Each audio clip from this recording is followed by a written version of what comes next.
Greetings and welcome to a Friday edition of the Shotgun Start. It is September 6th. Andy, how are we doing? Brendan, I'm doing great. I'm doing okay. Actually, I got to say, PJ completely hung me out to dry last night.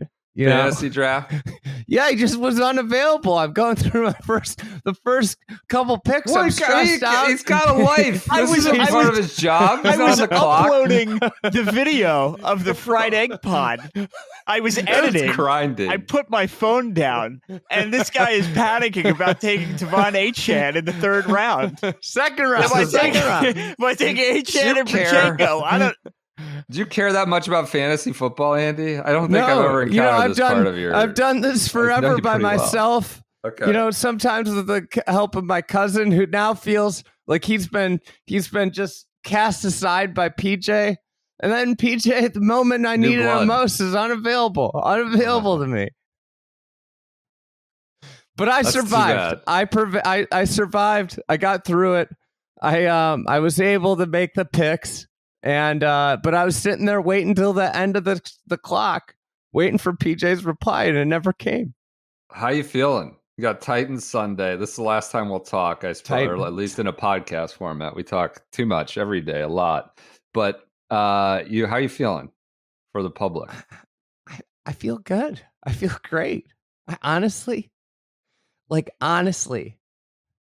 if you told me 5 years ago, the thing that you're going to be worried about the most with the Bears is their defensive tackles, I'd be like, oh, sign me up. That's like the hole. That's the only hole. What about your coach? What about your... I've never felt this way about a Bear. Like, I look at the offense and it's kind of like, wow. We've got real players. We have real receivers. All right. We have a we have a dynamic running back. We have receivers. Good. The offensive line might not be a disaster. It might be not great, but it might not be a disaster. We might not have one of the worst offensive lines in the league, and it looks like we've got a quarterback that can make some throws. All credit to Boston College's own Brian Poles, their GM. Just all you got, he's got to fix up that defensive tackle position. No, I'm kidding. They're saying this Cunningham guy's like, he's basically our assistant GM's like the next hot GM. The next, yeah. Like around the league, people are amazed at the mess that Poles and Cunningham took over. I mean, it was this podcast. Maybe saw some of the darkest We saw times. all of it with Nagy and what was the guy's name? Ryan. Ryan. They went from Ryan and Matt to Ryan and Matt. Pace. They went from Ryan and Matt to Ryan and the same name. All right. And I hated to say this. Good. Pace was living in my hometown. He was the Lake Bluff guy. He was living in my hometown. But what a disaster! You at all concerned that the last number 1 overall pick to win a week 1 game was David Carr? Look at these stats. Look at these nuggets. No, I'm not. I'm not worried. Think about the last, since this podcast existed, we're That's 6 fair. Years old today. We've gone from birthday. Mitch. We had Mitch. We had, Glennon was before that, but we've had like Josh McCown. We've had Justin Fields. We've had Red Rocket Andy Dalton. I was going to say, Andy Dalton played a lot there for a little while. We've had Tyson Bagent was exciting. The quarterback position in my entire life has been this. This has been the quarterback position my entire life as a Bears fan. Well, and you two know this better than anyone. You two have suffered similar. Brendan, you're still in quarterback hell. You might be in the deepest quarterback hell you've ever been in. Well, I mean, it's multiple hells. There's a moral cognitive dissonance hell. There's a play on the field hell. There's just there's a contract hell. It's like, usually it's like, he's a very nice young man, but he sucks at football and our team sucks. Well, now we got multiple hells we're dealing with. But yeah, we'll see. Everybody's quick to point out he's 5-1 last year as a starter. Like, I don't know. PJ Walker was 1-0 against the 49ers. I don't know what that means. But, I'm getting Sunday ticket. I'm so excited. All right. I'm thinking about switching. This unplanned ad read. I'm thinking about switching to YouTube TV, getting the ticket. I get a free year of it when I switch. So Comcast may have jammed me one last time. I might be done. I think here's the other thing. I think we can make a business case that because of Sports Minute, that's true. Sunday ticket's an expensible item. Unplanned ad read for Sunday ticket. And I got another TV. I got another unplanned ad read for you. All right. We take, for focus, right? We often take our AG1, take some AG1 for focus. That's right. But, I've happened upon a new focus hack, Andy. Unplanned ad read for our friends at Sunday Red. The latest drop. The cashmere? Take you merrily into your weekend. When focus matters most, the Cashmere Collection delivers. Engineered for distraction-free play. What does that mean? Our cashmere sweaters and vests are crafted for those who demand the best on and off the course. When focus matters most, can I ask you a question? What if someone's getting shot right in front of you as you're trying to hole a 10-footer? If you're in your cashmere, it's going to work. I was going to ask, how does the cashmere sweater help you with focus? In any way? Well, this is the insane world of the people who write these. Beach-ratty cashmere hoodie that I love. But I've never been like, this is helping me focus. I have ADHD. I've never thought of, I'm having a little trouble focusing. Let me put my cashmere hoodie on. It's going to help me. Engineered for distraction-free play? What's just engineered for warmth, softness? What is this distraction? What does this mean? Engineered focus? for comfort. It's a sweater. It doesn't help you focus. It's a fucking sweater. Come on. These people writing this ad copy have just lost their minds. So apologies for the F-bomb. I love Sunday Red. Keep it coming, Sunday Red. If Sunday Red approached us about copywriting for them, what would you charge? I might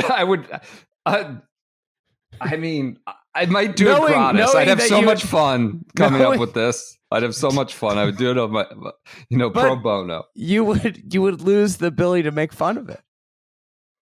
Oh, why? This has provided some of the best moments in the pod lately.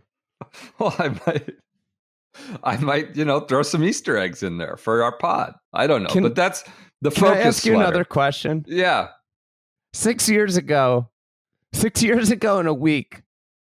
6 years a week ago, what did you do with all your time on Sundays, Tuesdays, and Thursdays? Come on. We don't put that much time into this podcast. Don't overstate it. We've done a lot of hours of recording, though. That's true. 6 years ago to today, the 5th of September, we started this endeavor. So talking about, I think, Keegan Bradley's win at Aronimink. Yes, I did it. The episode was 20 minutes or something. I think I did it. I did it from there. I was there. It may be. I was staying at architect Tyler Ray's house for one of the first 3 episodes. Okay. That's amazing. He was there at the beginning. I got one important, then we'll move on. Don't think he listens to the pod. No. One important. No, he does. We've talked about it. He does. I've encountered. I don't think he's a regular listener, but he does listen. Occasional listener. I've got one important. I'm sure Tyler would be interested in this dishwasher update. So we've done Sunday Red. We've got Friday dishwasher whimsy. Friend Robert Brown, not friend, listener, I believe. Bob Brown. Bob might be a big shot. Bob Brown, big top scientist, could be a dishwasher engineer. I don't know, but he says he might know nothing. He just said it with confidence, and I took it hook, line, and sinker. I don't know. Just say it confidently. I hate to jump in your DMs about this, but you all caps absolutely need to put dishes into the dishwasher dirty. Scrape all the. This is banana. Let me read it. Scrape all the chunks off for sure, but you need to have grime and grease on them. Modern detergents are designed to react with that grime and grease.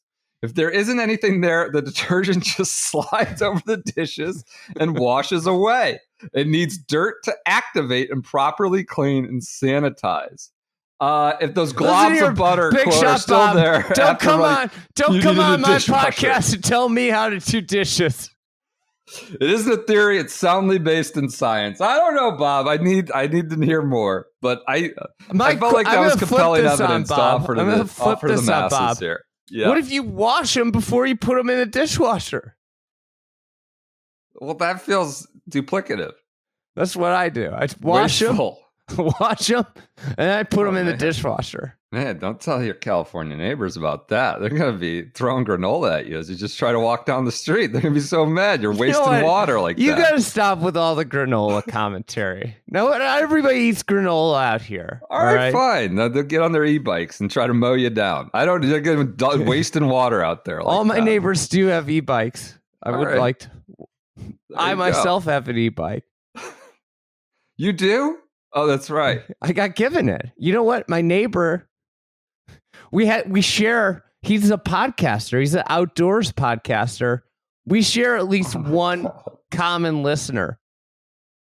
He's the guy Does everybody in your town have a podcast and ride e-bikes and just eat granola and sip lattes? Well, he's the one that took the beer from the birthday party, the to-go beer. Okay. But he gave me an e-bike because he didn't have space. He didn't have space for all of his bikes because he gets sent bikes to review them. So he gave me the e-bike. You know what I did? How I returned the favor? What'd you get? What? The PXG irons? I gave extra him a set of PXG I knew gloves. It. He's a troop. Big shot Bob Parsons. Dr. Bob. He's a doctor. You know what I didn't give him, though? I didn't give him the camo bag, the green PXG camo bag. Decided that for some PXG. I need to keep that for just special occasions so I can bust that out. Okay. All right. I like it. Hey, let's get to some golf here at what, 6 years ago would have been about the last minute of the pod. We're going to actually get to some golf 6 years later. Eamon Lynch reports in Golf Week on Wednesday it was now that there is a match. I don't think it's part of the match series capitalized, but it's similar people, similar network. I believe wasn't it TNT or Warner Brothers Discovery? It will be Scotty Scheffler and Rory McIlroy against Brooks Koepka and Bryson DeChambeau in Las Vegas in December. The precise date in December, TBD. Precise course in Las Vegas, TBD.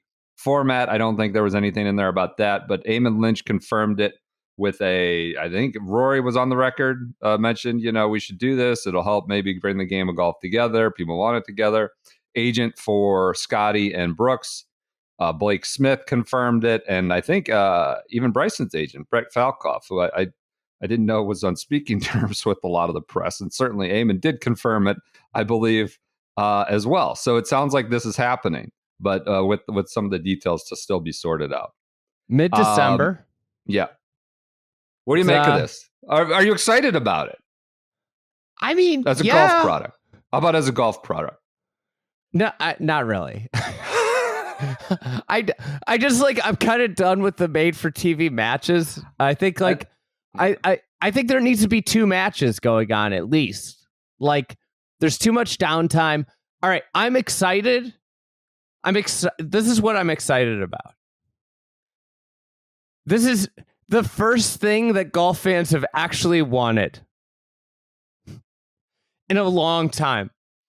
All golf fans want is since this division is can we get a match of LIV guys playing PGA Tour guys? Like a Ryder Cup type thing is what a lot of people have clamored for, I guess. This is the first time that something's been remotely what golf fans want. Could we agree about that? When was the last time we had some news that was oh, this sounds great for golf fans? I think I think it might be exciting in that way. Now, am I excited about the match format? I think that the match format has kind of run its course. If it was 4-on-4 and it was we're going to do 9 holes with 2 best ball matches or an all shot match and 9 holes of singles, I'd be sign me up. This sounds sick. Like, this is awesome. But maybe this could be the start. I'm sure, like, listen, like, if this game stays divided, which it seems like, doesn't seem like the PGA Tour is in any hurry whatsoever. Not sure when the last communication's been. It seems like it might been a while. But the this franchise, I don't know how the tour might feel about Scotty and Rory playing in this. I can't imagine they like it. Well, but there was an article by Michael Rosenberg who seemed to have some sourcing, has occasionally reports on golf. Jimmy Dunn matters specifically in the past. If that's a sign of anything. And he termed it as like going rogue, I think was the word he used in his article in Sports Illustrated. Yeah, McIlroy, this was his words. McIlroy and Scheffler go rogue and Scheffler. He includes Scheffler. So is Scheffler now a part of this where he's not? I have to say, I've loved the evolution of Scotty, calling the Tour Championship silly recently. He's kind of starting to speak his mind a little bit. Well, he's achieved a place in the game where not only does he should, but he kind of needs to, right? I think he should be a leadership, the same way John Rahm thought he was doing something to impact change, and he escalated to a leadership role by his play. Scotty obviously has done the same, but he says going rogue. That would seem to suggest this is not blessed by the PGA Tour. This, of course, was one of Phil's many wails. Phil went kind of postal when they told him, hey, you need the match to be blessed by the PGA Tour. We need our cut. And anytime a professional or anytime a member, PGA Tour member, essentially plays on camera, golf of any kind, needs to be blessed by the PGA Tour, and they also need to get a cut. Blessed with $1 million check. Yeah, prove. Let's not forget. It has to be. We have to bless it, and you need to pay us $1 million. So the notion that this is like rogue and in Rosenberg's lead paragraph, he says McIlroy wants the best players on the tour and LIV to play against each other, and so he's going to make it happen. He will dare anybody to try to stop him. This is Rosenberg's words. Would seem to suggest this has not been properly approved, vetted, or blessed. Well, my question is, what could the tour do? Legitimately, what could they do? Tell Scotty, Scheffler, and Rory to go to LIV. Seems like not a productive. They had no. This is a great example of two players just leveraging the shit out of the tour. I think what is the tour going to do? Suspend them?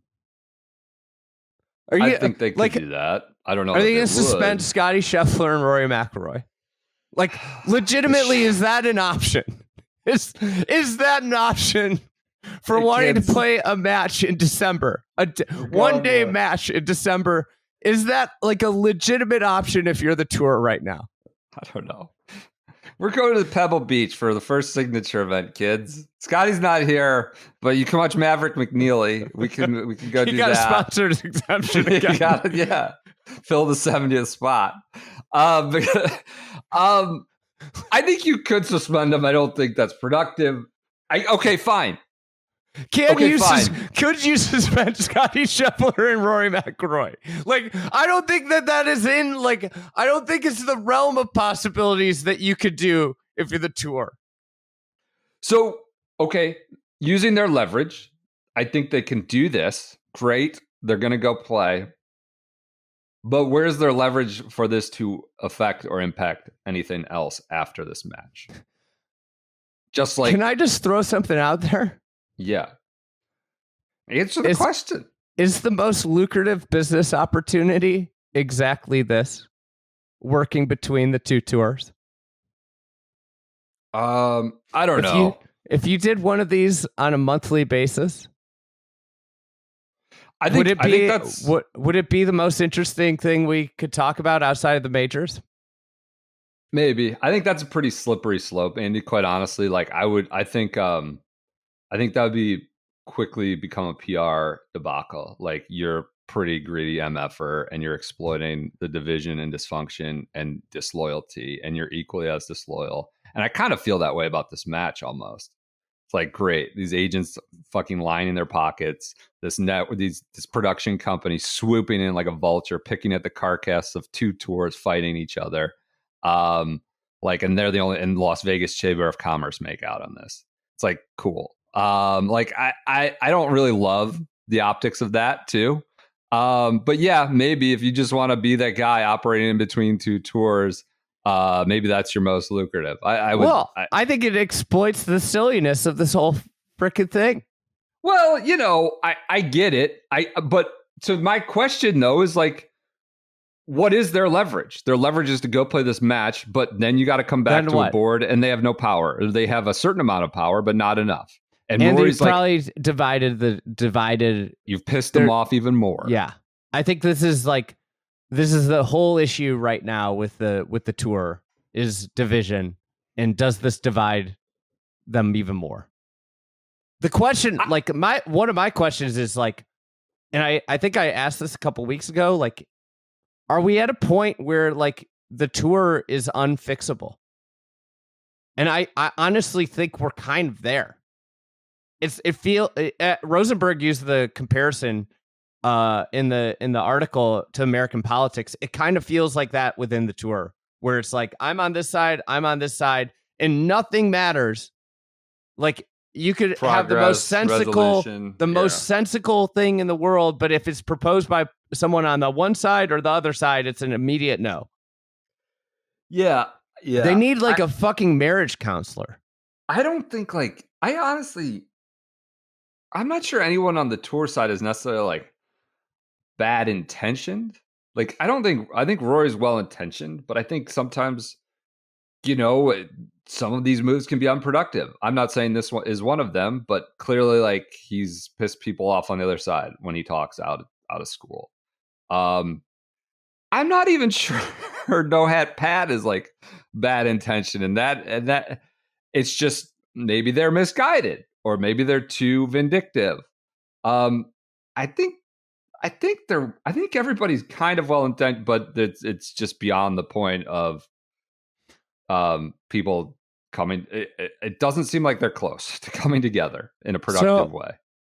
I guess like one of the things, how could this make an impact? This one-off event, if ratings are like through the roof for it, I think that then takes the network, like NBC, CBS, the SSG investors, and everyone has legitimate ammo to be like, look at this. This is like your ratings are going this way, divided. LIV ratings have never gone anyway. They've just stunk from the beginning. Yeah. This is how you make this I think like I don't want to sound dim and gloom, but like we're at the point where you have to look at like what's happening in golf in terms of popularity, and you have to ask like what's this sport look like in 20 years from a television product standpoint. I'm not saying from like a recreation. I think the recreational game's never been better. No thanks to professional golf. Like none. It's amazing how they've just completely fumbled it. I think it's bad. I don't know.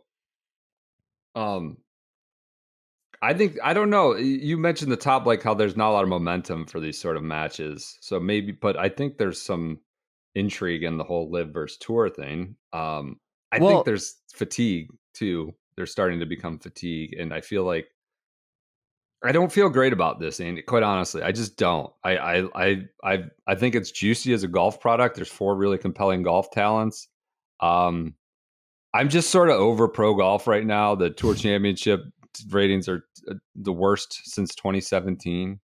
Which is when they were deep in September. LIV has no ratings.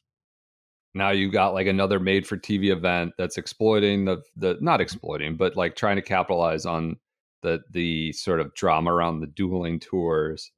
I cover it for golf for work. I watched the freaking Omega Masters this morning, enjoyed it. But I'm kind of just I wouldn't, I wouldn't blame you if you just sort of put it away. And you read this Rosenberg article about this transaction subcommittee and this person's board seat. And it was like, it's really distasteful and I can't imagine being anything but turned off if you're just like trying to be a professional golf fan and wanting to put this away and not come back to it until things are settled, if they ever are, and watch the majors. Like that's kind of where I would be right now.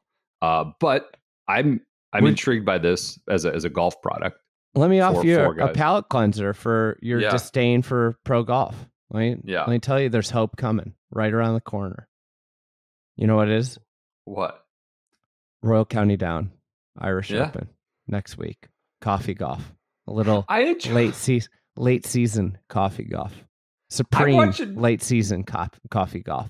But I will say, like, as a golf fan, let's take off our hat of having to talk about this shit for, what is it, 4 years now? 3 days a week. Yeah. Like the LIV stuff? Yeah.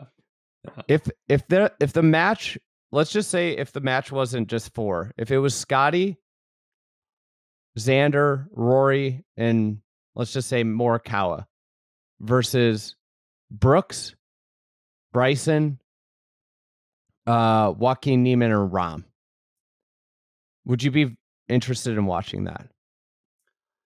Yeah, I'm interested in it. I think it's still exploitative of the dysfunction of. I know it's exploitative. Yeah, I know, but like what I'm saying is like, I think like one of the issues that we've been talking about a lot lately is like, what's the compelling product outside of the majors? Yeah.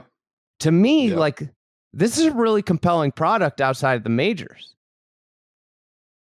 I'm intrigued by these. If you want to, you're telling me I get to watch these 4 guys play golf. I'm excited about it. I wish we weren't going back to Vegas, but even there, I wish we weren't going back to Vegas. I wish it wasn't the gimmicky match. Like, I guess like I keep going back to this. I hate like one thing I hate about these matches is like their need to water down golf.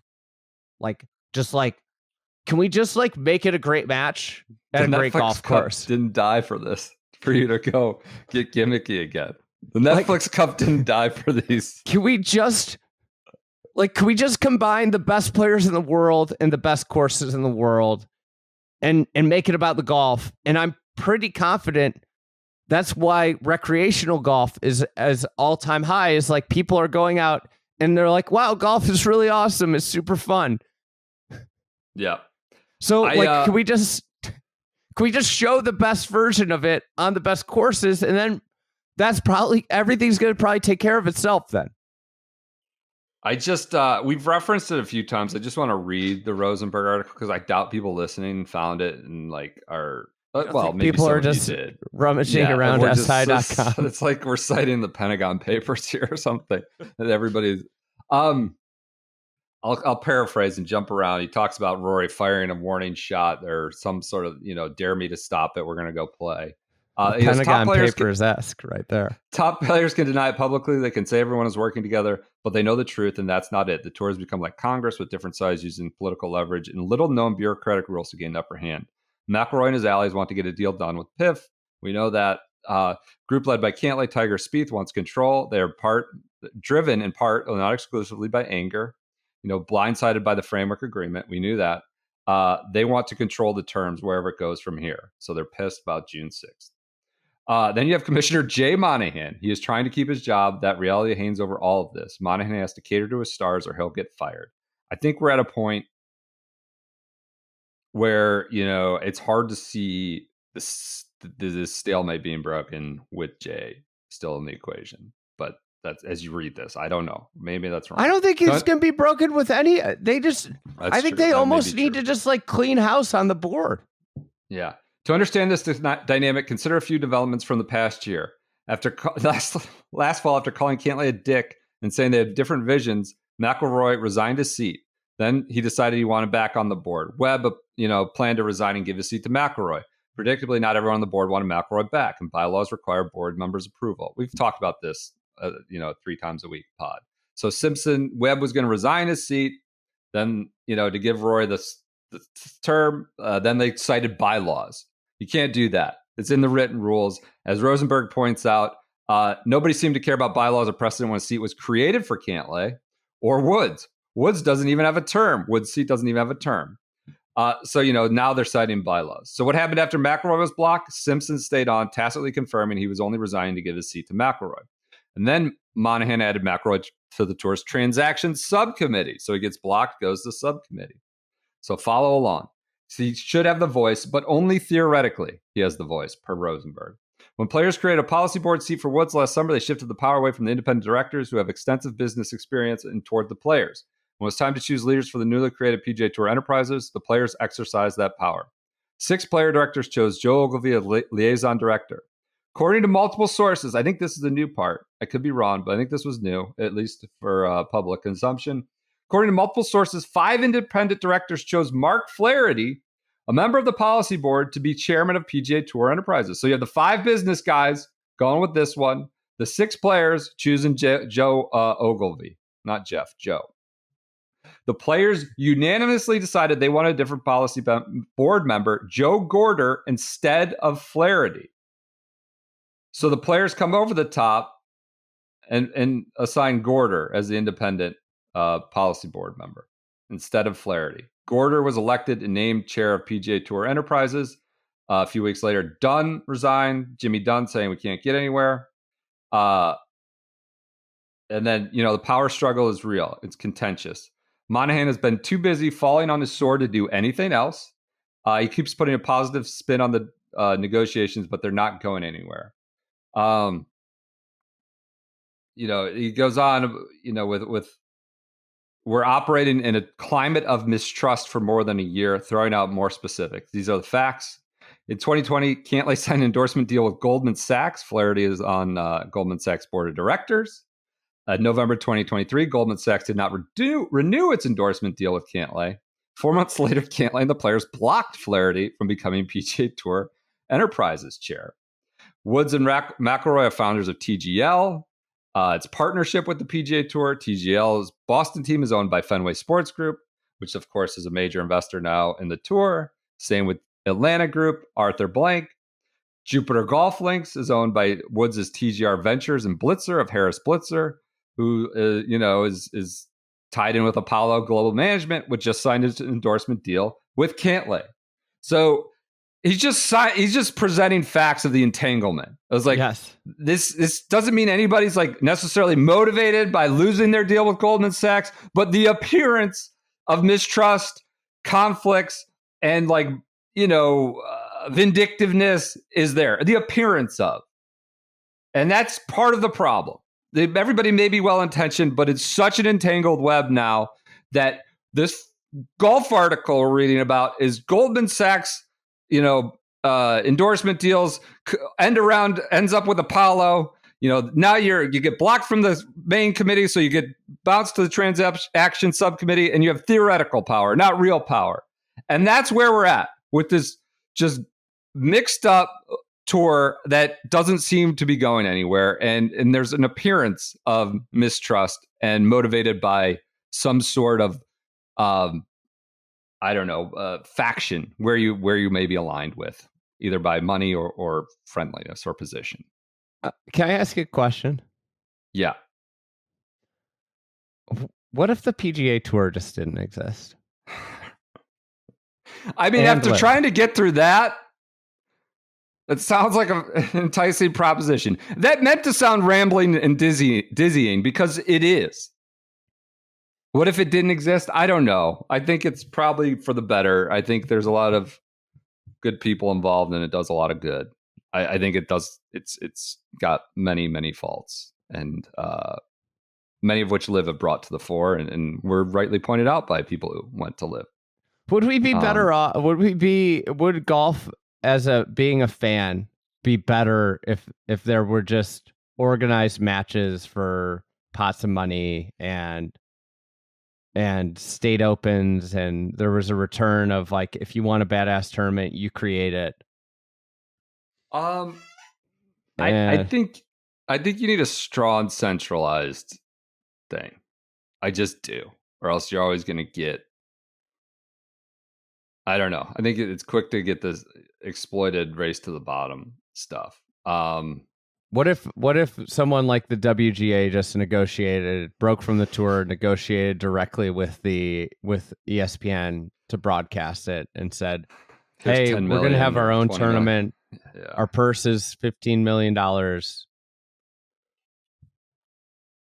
So I don't think that's going to happen. I know it's not going to happen. I'm just asking, would we be in a better place as a golf fan?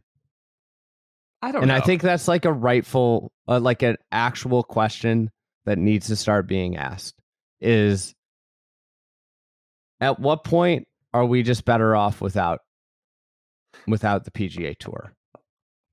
Well, doesn't seem like they know where they're going yet.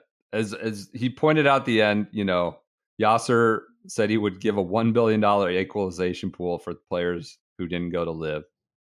They turned it down. Now they haven't gone through door one. They want to do a deal with the PIF, or they claim they did, but they've turned down the initial offers, and they haven't talked to him in months. Wouldn't say negotiations are hot, red hot.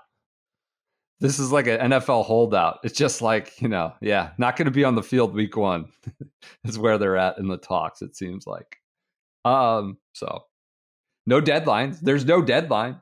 Deadlines for action. Why would we want to put a deadline? What did Jay say? Like, we don't want to put a deadline on ourselves in a box. Then you got him up there last week.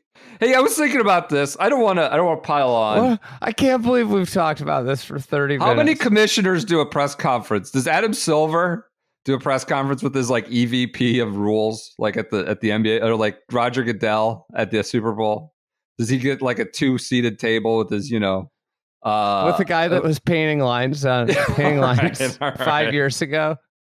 Painting lines on grass. That's what his job. The guy was. Who's like running the review, the review office in New York is now at the table answering questions. I don't know. Anyways, separate aside. Just thinking about that. We just talk about something else. I'm excited for the match golf-wise, but interesting development here as we head into silly season and subcommittee season, I would say. What we'll talk about. You gave your PXGs away, and those were custom fitted. Not my Club Champion fit PXGs. There's a tell. I don't want to get Bob mad at me here. Dr. Rob. Yeah. I gave away my PXG fit clubs. You know what I didn't give away? Fitter club. My Club Champion fit PXG clubs. You still got those. They're better. They're frankly like better. They fit me better. They have better shafts. They perform better. My numbers on TrackMan, I got them fit like within a week, were discernibly better with the Club Champion specs. Okay. Tolerance was better. Like my dispersion patterns were better. All the above. I tried a bunch of different stuff. I did not set out to get a second set of PXG clubs. I did not.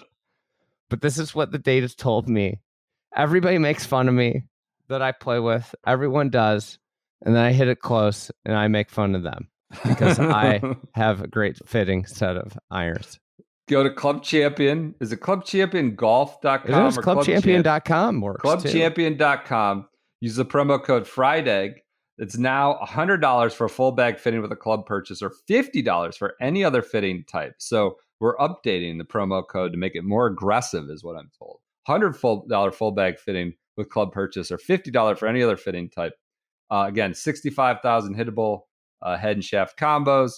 Locations everywhere. My friends in Cleveland check in and go get them tuned up like at the start of every season. So this becomes a lifetime arrangement. Becomes maybe a marriage for life when you use Club Champion, and then use that promo code FRIEDEGG when you go to get fit here for the fall.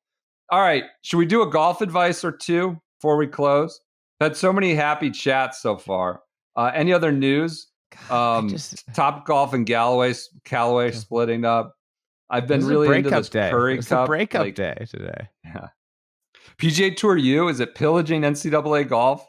Luke Clanton skipping his first Florida State start so he could go get some PGA Tour U points at the Napa, whatever that's called now, the Pro Core. What was the Florida State's going to be just fine. Do you see Freddie Ketchup got his Corn Ferry card? Oh, good for Freddie Ketchup. I was happy to see that former Clanton teammate. Okay, good. All right, should we do a golf advice? I got one other. I know. This is an amazing fact. I was rummaging around the other day. I can't. Yeah, sure. As one does. Just rummaging around on the internet. This is incredible. There's one player in the history of the OWGR that spent a single week in the top 10. Okay. Do you know who that is? So he went from 11 to 10 and right back out. Yeah. Had to, because you can't. Yes. No. In the history of OWGR? Okay. One player spent a single week in their entire career. OWGR just one week. Of the day. What is it? In the top 10. Thomas Bjorn. Really? Wow. I figured he would have been up there more. Like one singular week. I had to be a top 25 player for a long time. Guy did well on the Euro Tour for himself. Really good player. That's crazy. Thomas Bjorn. Once allegedly put his cigarette out on his caddy's hand. Runs hot. Gets really angry, apparently. The Dane. As a, piss bear also. So he spent... want to do. It was July 15th, 2001. 1 week. Okay. Do you know there's two players with 2 weeks in the top 10 in their career? Who's giving any you these? Guess? Where are these coming from? This is Wikipedia. No guesses. 2 weeks. Who? Keegan Bradley and Jimmy Walker. Whoa. Really? Yeah. Jimmy got his FedEx Cup record. I was reading a lot of that about Scotty being number one in FedEx Cup. I mean, he's still in the top 5 all time, but never made it in the top 10. But for more than 2 weeks. How about that for a FedEx? How about that for a juxtaposition? Yeah. One of the most illustrious FedEx players seasons of all time is Jimmy Walker. He's at the top of all the FedEx Cup. He spent 2 weeks in the top 10 of the world golf rankings. Love that. Keegan's like an amazing, I don't know of any player that's had more staying power from number 50 in the world to number 12. Or he's like 50 to 20. He is rarely into the into the top, into the teens. 20 to 50, he's just lived for over a decade now. We need a term for that. Not 4A, but like the guy who's a max player but can't be the number one on a team. That's a great. I mean, you're a real pro. Andrew obviously. Wiggins. No. Like Klay Thompson or something. Somebody who can't be the number one. Klay Thompson was max player. He's a Hall of Famer. Yeah. Keegan Bradley's not a Hall of Famer. All right. Well, one Hall of Fame's not. It's not an apples to apples deal. All right. Should we do a golf advice? Danielle Marshall? No, stop. That's so disrespectful. You're looking for Julius Randle is who you're looking for. No. Better than that. Somewhere between Clay and he hasn't been doing it long enough. He hasn't been doing it long enough. You're too young for this even discourse, PJ. You haven't even lived a full career cycle of people. Kevin Love, Olympian. Kevin Love's going into the Hall of Fame. Okay. I'm not saying Keegan Bradley's going to the Hall of Fame by that statement, though. I think you're drastically overrating Keegan Bradley here. I think Danielle Marshall. What about Jamal Crawford?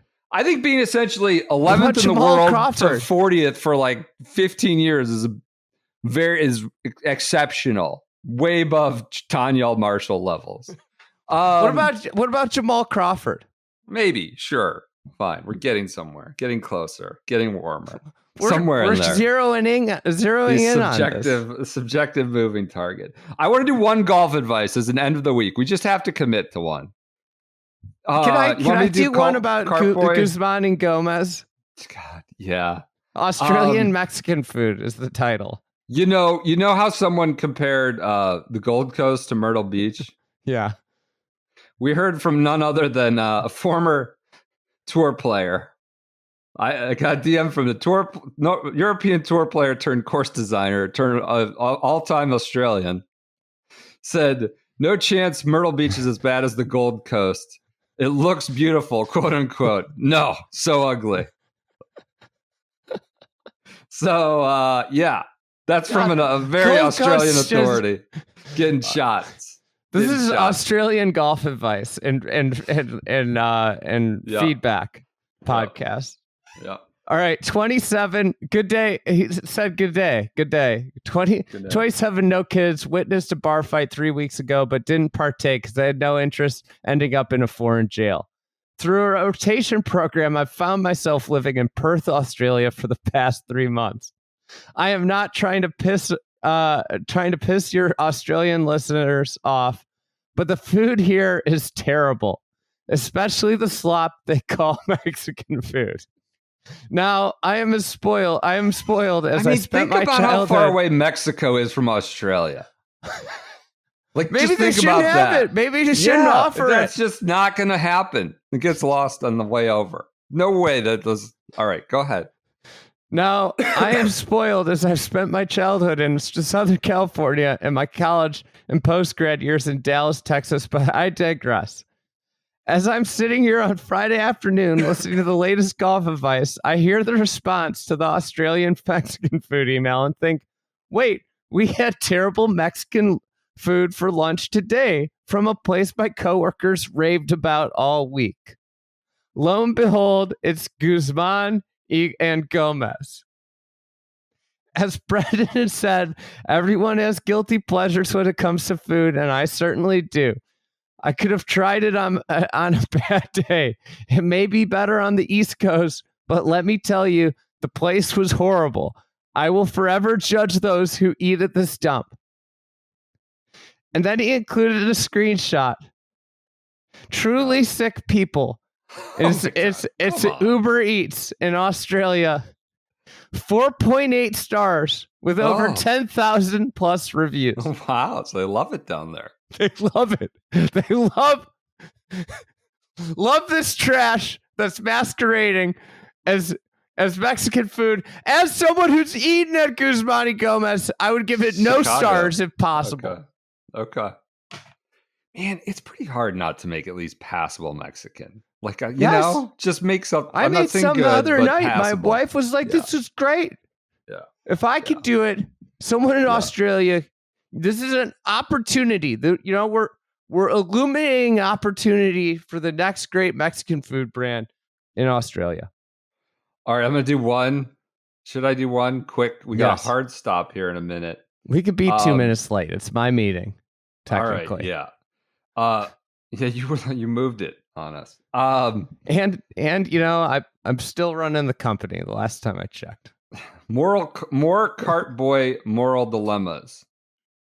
Quick golf one. 40-year-old, 2 kids, only interested in fighting whoever decided to raise the Disney Plus price. All right, there you go. I was a cart boy throughout high school at a public course. When I was 16, I was working the closing shift by myself while my good buddy was in the pro shop that evening. One of the last carts in that evening was a guy that had about 15 beer cans in the basket. The guy was clearly drunk. He pulled the cart up like a fool and walked off, presumably to go pull his car up to get his bag. We never saw him again, and the bag sat there on the back of the cart for another 30 minutes. Clubs happened to be a top brand and relatively brand new, maybe PXGs from Club Champion. I conferred with my pro shop buddy on what to do, and after considering how drunk the guy was and leaving the cart in shambles, seemingly to then drive home drunk, not good, we decided he should part with his clubs. I took them home, not really considering what I would do with them. They were righty, I'm lefty. All right, well, yeah. And how I would profit from them. I wasn't sure. After getting home, I immediately started to have second thoughts. I was off the next day, though, and had something scheduled. I can't recall, but whatever it was, I wouldn't be able to take them back. My pro shop buddy was opening the next morning bright and early. I called him and said, you got to take these clubs back. He thought we should stick with the plan and keep them. After some back and forth, he agreed to pick them up on his way to the course. If the guy didn't come back the next day, he was now going to keep them. All right. Seems like a good middle ground.